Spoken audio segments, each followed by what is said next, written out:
All right. Hello, ladies and gentlemen. I want to welcome you to the second episode of the Business of the Football series.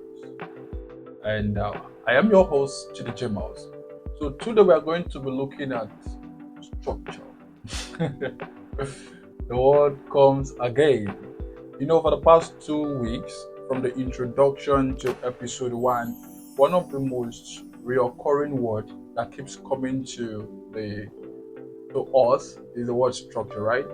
So today, why don't we talk about the structure? Why don't we talk about what the structure is? How do we recognize it, and how do we set it up in our own projects, academies, or club?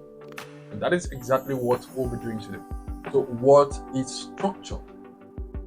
In a simple term, structure is how a club or an academy is intentional in organizing itself to function, in organizing itself to grow, and in organizing itself to make decisions without depending on luck, emotions, impulse, or even depending on one person's constant effort.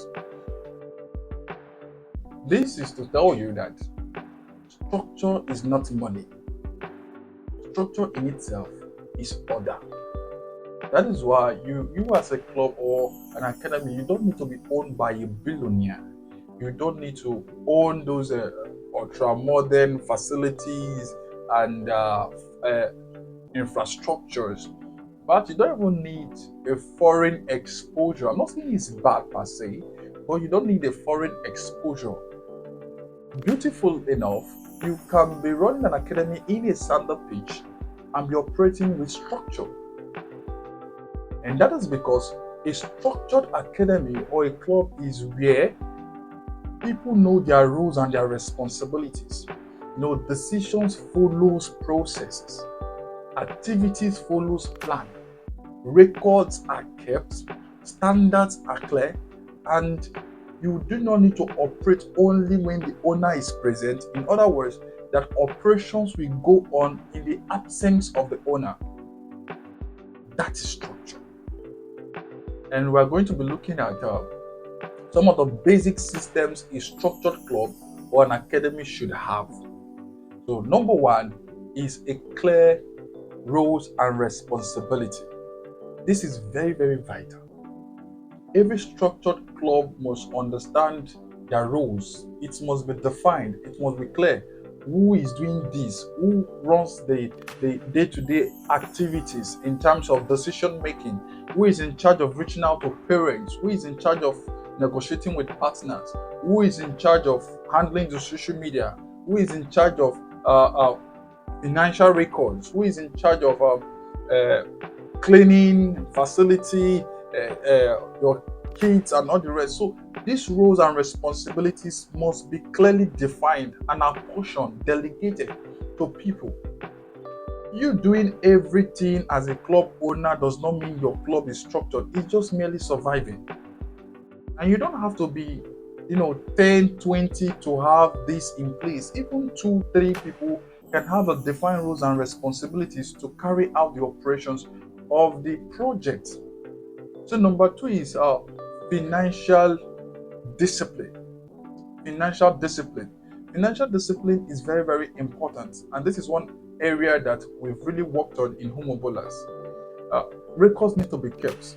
The income, the expenses need to be kept. All those things need to be kept. Okay, you need to understand the monthly cost of operating and running the football club.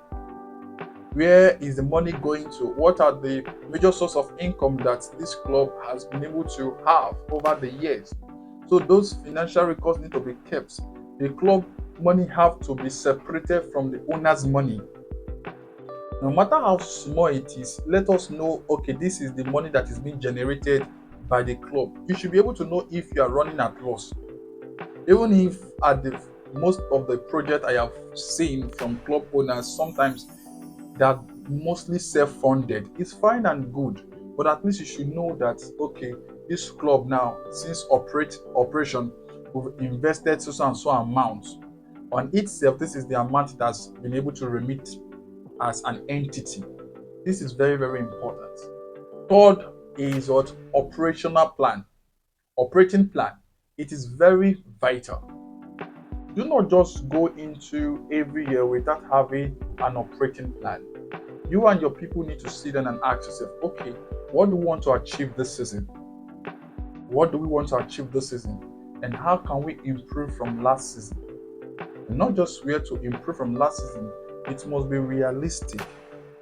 What can we possibly achieve in a realistic sense?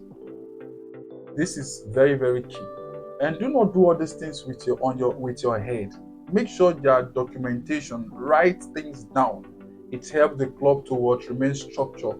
You do not store information on your brain. Store them on an ink so that it can guide your decision making. This is where decision makings come, because when plans have been put on ground, so every other thing that is coming in have to be in alignment with what we've agreed. So as a coach, your activities must be in alignment with what we've actually said we want to achieve this season. So you are not just running off head operations, but you are running an operation that is built on system and plan. Then number 4 is your communication standard. Every academy or club every structured academy should have a clear communication standard. People need to understand how to get information from the academy and club, and those informations need to be clear. That is why the policies, the rules, the regulations of the academy need to be clearly communicated to even the parents of your players, so that they will understand when some things are being enforced, when discipline are being enforced. They are not strange to them, but it has been duly communicated from the get-go when they sign up into the academy. So from their registration form, clear informations have been communicated on the mode of operations, the plans of the club, the direction and the visions of the club, and how you intend to operate as a club. So when you are enforcing discipline, is not a new thing. Then lastly is players management system. Every structured academy needs to have a proper record of the numbers of players they have.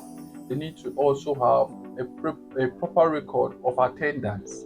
You need to know how your players are attending their training, and an assessment is very important, so you can be able to follow up on players that are developing. Follow up. That is why you can see some academies, they have, even in same category. For instance, we have under 15. Some academies are structured in a way where they have the elite 15 and the developing 15. So they have been able to develop a structure where they assess the development of these players to be able to know, okay, these 15s are above the development of this particular set. So you people should have a different structured training program. It is not to discriminate, but rather it is structured. So you can only achieve that when there is a good players management system on ground for your academy. You need to know the processes of recruitment, the trials that you're going for. Everything need to be documented. Everything need to be documented for players or development. So these are ways you can know or see structure play out in an academy or in a club, that activities are not just done randomly. Now let me share one of my personal experiences with you. When we started the Homobolas Football Developmental Project in Delta States, it's a project aimed at rural communities.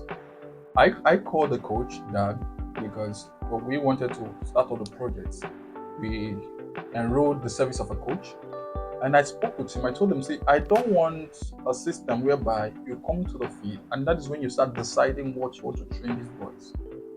I want you to submit to me the plan. Give to me your 3 months developmental program that you want to enforce. And personally, I want it to start from the basics, because I want those players to understand the basics. I don't care who say he has outgrown basics. I want the project to start from the basics. So give me that plan. So everybody was on the same page, in the sense that everybody knows what they are coming to train for. Some of the players were not too happy with it, but They had no choice because that was the structure on ground. So you just have to go through. So they know that if they're coming to fit today, this is the drill that they're going to be working on. This is what they are going to be working on. So even as the players, they go back home and advance what they have learned, because just like a curriculum, the purpose of curriculum itself is to what? Develop structure so that people can follow that curriculum, not just pick and pick. You understand? So that is exactly how the training sections was structured.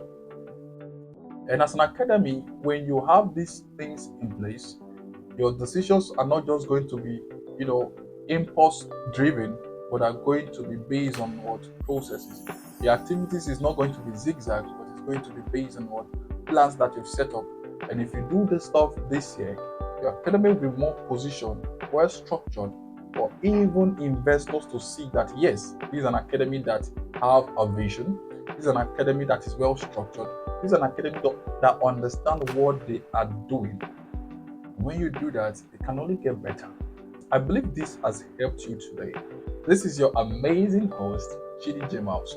If you've not subscribed to this moment, ensure you hit the subscription button, turn on the notification button so that you don't miss out on any of these amazing, wonderful episodes. Thank you. Stay blessed. In the next episode, see you.